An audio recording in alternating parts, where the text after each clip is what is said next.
welcome our third keynote speaker, Dr. Prasoon Mani Tripathi, who is currently as a director of IMS Ghaziabad. He is an illustrious alumni of Wharton Business School. Dr. Tripathi is not just an academician but a researcher par excellence at IMS Ghaziabad, India. Dr. Tripathi's leadership has been nothing short of transformative. He has been the driving force behind molding professionals who are not only ready for today but for unpredictable tomorrows.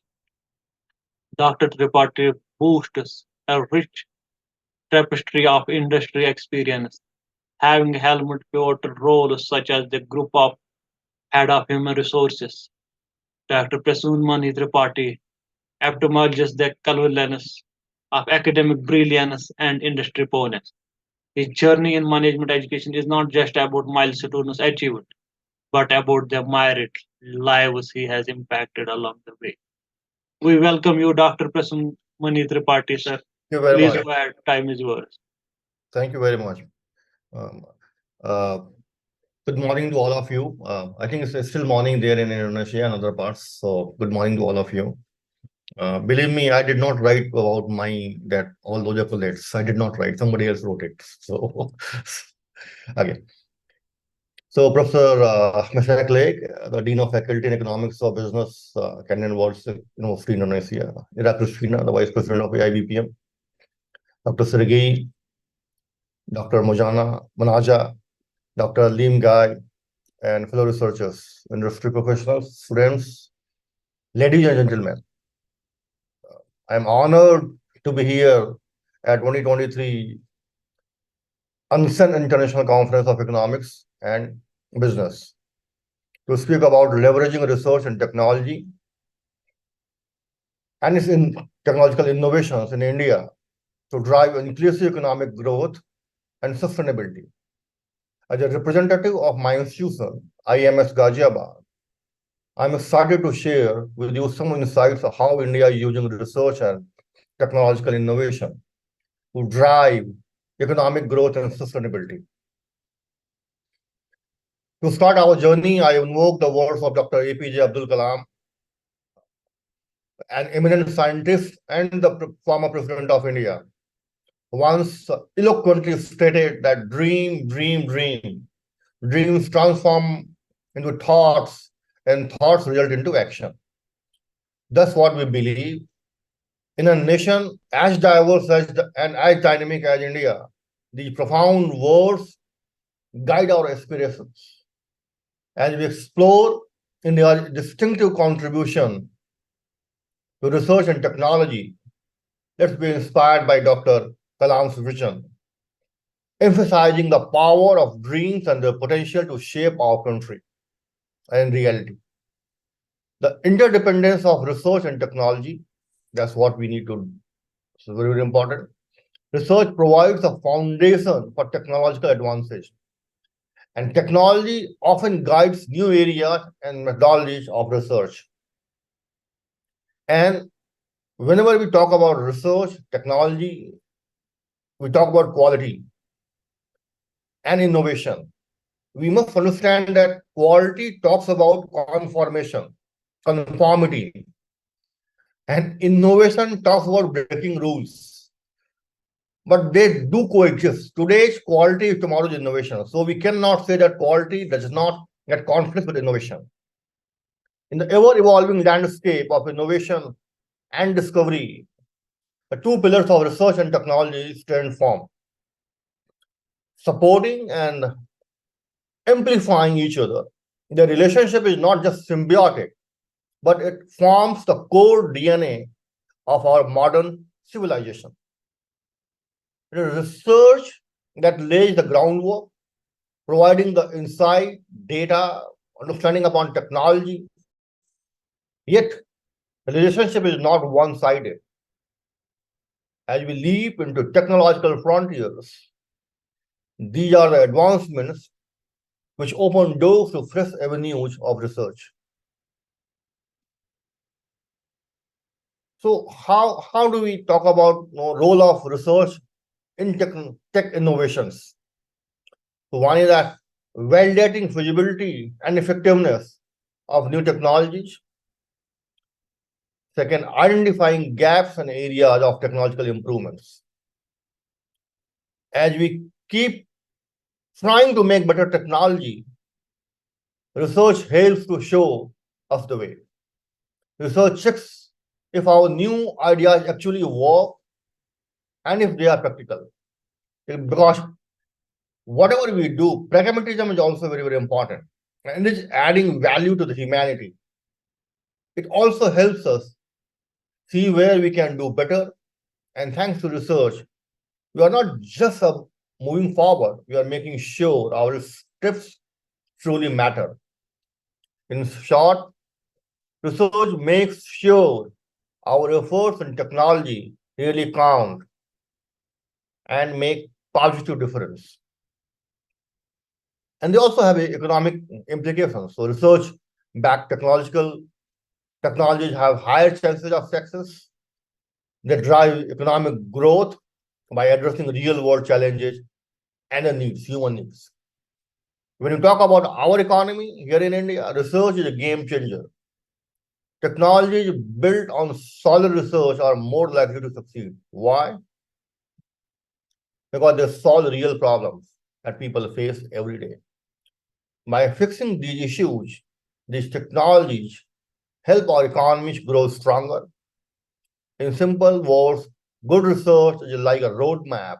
It shows technologies where to go, making sure truly what makes difference in our lives and what boosts our economy. I would like to talk about a bit about our India's situation and position. It's a rapidly growing technological hub with a rich history of academic and applied research. And we have potential to set global benchmark in research-driven technological solutions.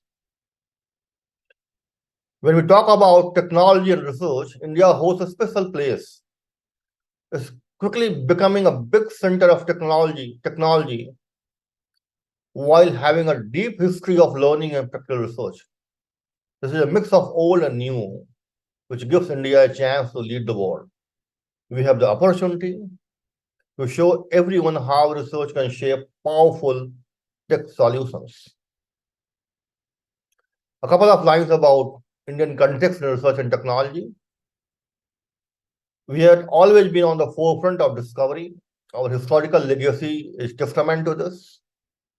The invention of the concept of zero, our first pioneering work in astronomy, our profound philosophical and literary research have paved the way for generations of thinkers. Fast forward to modern times, our achievements are no less astounding.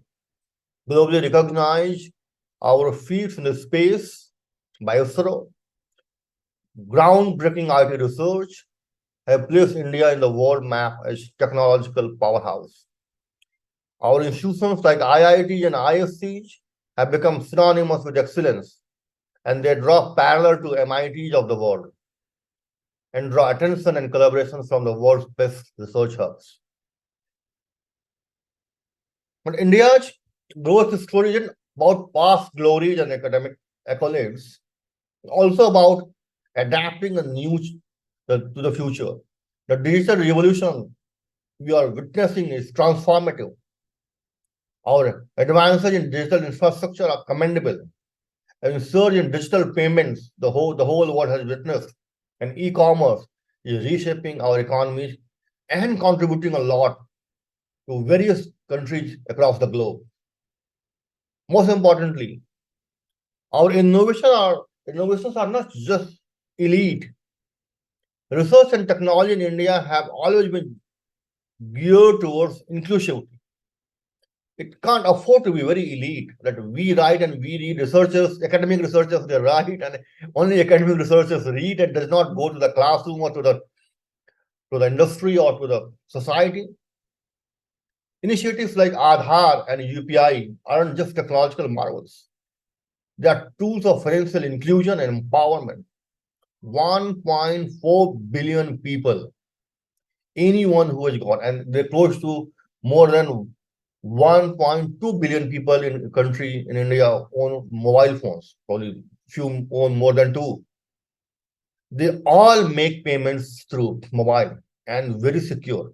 Hardly seen any fraud in such a large country with such a transaction, which are millions in every day. So these financial inclusions and empowerment, and they have empowered even people who are lowest to the rung. I mean, they don't need to carry any cash or any card or whatever, and they can make payments in the smallest denominators of our rupee, the 100 rupees and 1000 rupees. So these are ensuring every Indian, regardless of their socio-economic background, that they have access to the nation's growth story.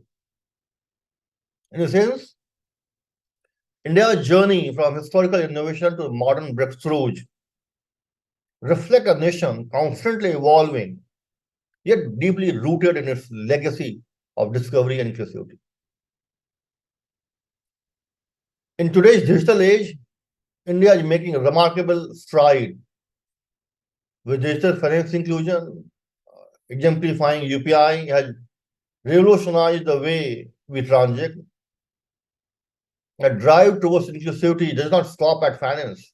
E-governance initiatives are potential in erasing the discrepancies between urban and rural India. By digitizing essential services, we are ensuring that every Indian, irrespective of their location, has access to the same quality of governance, building a divide and bridging a divide that has persisted for very long and too long. Agriculture, which is the backbone of our nation, because we have to feed 1.4 billion people, is also undergoing a tremendous transformation. Innovations like AI-driven crop predictions are not only boosting India's yields, but ensuring food security. By predicting weather pattern and crop cycles, farmers can make informed decisions. Lastly, the world grapples with the effects of climate change, and India has championed the green tech. Our commitment to renewable energy is unwavering, with massive solar and wind energy projects dotting the landscape. Moreover, sustainable transportation, the initiatives which we are taking are gaining momentum, reducing the carbon footprint and paving the way for a greener, cleaner India. In conclusion, from our fields to our cities and from transactions to our governance, India is a tech-driven approach and promises a future that's inclusive, sustainable, and empowered. Now, a few lines on why, couple of things on why quality matters in research. Because research in its truest essence, it didn't mean merely about discovery. Because we're not searching, we are researching. It's something which has been most of the time already been done. Most of the time. It's about understanding, validation, and impact. And that's very, very important aspect. Validation and impact. The quality of this research, therefore, becomes paramount. But why does it matter so much? Why does it matter so much?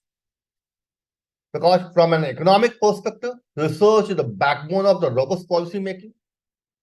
We need that. And that needs to be very truthful, a quality, and transparent, innovative strategies, and evolution of businesses. High quality research provides insight that drives economic decisions, shaping policy that govern nations, guiding innovations that disrupt markets, and influencing strategies that make businesses thrive. In a world that is becoming increasingly data-driven, it's not just about having information, but about having accurate and reliable information. The influx and the availability of the data is a boon, but at the same time, it's also very, very misleading. On the societal front, research plays a pivotal role in molding perceptions. We understand the way the world is shaping perceptions and the way the rise of hatred and the again prevalence of peace. So these are research is very, very important. They mold our perceptions, behaviors, and norms. It influences public opinion, determines societal standards, and even affects our day-to-day behaviors. Lastly, in the academic realm, so coming back to where what we belong to, the academia, the stakes are just as high.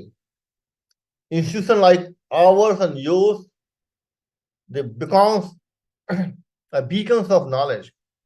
The quality of research affords not only the academic integrity of these institutions, but also their perceptions and probably the reputation on the global scale. It sets the benchmark of our future scholars, paves the way for groundbreaking discoveries, and upholds the very ethos of academia. In conclusion, the quality in research isn't just requirement, it's a responsibility towards the economy, society, academic world. They all rely on the truth which we uncover and which we share. And we must be afraid and beware of the lure of predatory journals. And I'm purely talking about academic research and all that. In the vast expanse of our academic publishing, there lurks a challenge that threatens the very integrity of the academic research, which are predatory journals. These are publications that prioritize profits over scholarly quality, often offering swift publication most of the times, but at the cost of rigorous scrutiny. So, what makes journal predatory? They are often misleading titles, mimicking reputable journals, their peer review processes. If it exists at all, it is mere formality, lacking the depth and rigor that true academic discourse demands. They might list explorers as board members without their consent, and their main attraction is usually fast publication. The dangers of these predatory journals are profound. First, they propagate misleading findings without rigorous peer review, the quality of publishing work, and allure quick publication, which ultimately, I have not seen, people who publish, they know what are journals which are good, which are predatory. So we pretend that we are publishing in a very good quality journal, A category and whatever and whatnot. But everybody who knows the title, they know that no, we are doing a fraud. So it spoils the reputation of the researcher and the institution, both. And also, there's short gain, being named as a good researcher. But within a year or 2 or 3, when you start piling up those journals in your name, you lose every chance of publishing in good papers. You become corrupt, and you also spoil your reputation as a researcher. You negatively impact the academia, the students, and everybody. So I had a very strong stand in our college, a personal stand, and I am very thankful to all my professors who stand by me and in ensuring that we do not take part in any predatory journal. In conclusion, as researchers and academicians, it is imperative to be vigilant, to uphold the sanctity of our work, and to tread the path. So, what I say that do write one paper in the 2 years, 3 years, rather than writing 3 papers in a year. Make impact and be happy and feel proud about the work which you have done. That gives you inner satisfaction rather than getting published in a predatory journal. So, In the end, I conclude, I would like to extend an invitation to each one of you on behalf of IMS Ghaziabad, which is New Delhi. We are open to collaborative research, exchange programs, joint activities. Let's come together, combine our expertise, pave new pathways for innovations and learning. And once again, thank you, all of you, for your time, and I eagerly look forward to the possibility of our future collaborations. Thank you very much.